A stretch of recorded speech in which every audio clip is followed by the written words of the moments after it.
Alex walked into the room and immediately spotted Jamie across the busy space. Jamie stood alone, looking around with a calm, quiet manner. When we look for a connection, we search for specific indicators of openness. We expect a warm smile, a slight lean in our direction, or extended eye contact. We rely on these signals to tell us that a conversation is welcome. Yet, as Alex watched, Jamie offered none of these. There were no micro-expressions, the tiny, involuntary facial movements that reveal underlying emotion, and no postural shifts. Jamie's body remained completely still. The human brain is wired to seek patterns. When we encounter a complete lack of expected positive signals, our internal logic often treats that vacuum of data as a negative response. Observing this total absence of engagement, Alex reached a logical conclusion. Jamie's expressionless posture seemed to indicate a lack of interest, or perhaps deep boredom. Feeling that moving closer would be unwanted or even pushy, Alex decided to walk away. The potential for a connection was severed by the weight of that silent rejection. This reliance on conventional cues can lead us to misread high-stakes interactions. What if the loudest signal is actually absolute silence? If we rewind to the moment they first saw each other, we can see the reality of Jamie's internal experience. Jamie was experiencing a profound and overwhelming attraction to Alex. The brain immediately registered Alex's presence as a high-value, critically important stimulus, demanding full attention.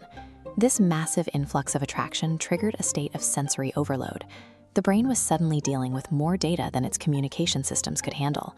In response, the brain initiated a compulsive stop of all unneeded motor functions. By freezing the body, Jamie's system eliminated external distractions to focus entirely on the person across the room. This is a cognitive prioritization strategy. Jamie's brain dedicated its entire processing power to internalizing Alex, leaving no resources available for the outward performance of flirting or talking. The physical stillness was not an absence of feeling, it was the outward evidence of maximum internal focus.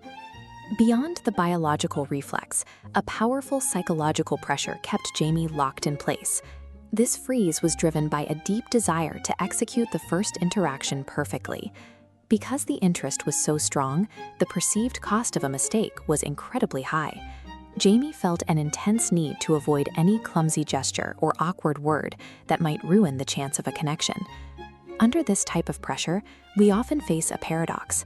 Doing absolutely nothing becomes the only way to guarantee we don't do something wrong. By remaining still, Jamie aimed to maintain an image of calm composure, protecting perceived social value while trying to manage the internal rush of feelings. This zero-signal strategy is an involuntary defense. It attempts to shield a highly valued potential bond from the risk of an imperfect first impression. Later that evening, a mutual friend formally introduced them. The rigid exterior vanished instantly. Jamie became lively and animated, talking with a focus and fluidity that Alex hadn't expected. Jamie later admitted to freezing up earlier. The crush had been so immediate and intense that it made outward expression impossible. We often view overt flirting as the clearest sign of interest, but those displays can be safe, learned social routines. Genuine, overwhelming interest can manifest as behavioral inhibition, a state where feelings are so strong they temporarily stop a person from acting in a usual way. Jamie's brain was so busy processing the attraction that the usual communication channels simply locked up. This means a person who appears quiet or even aloof might actually be experiencing a powerful internal response.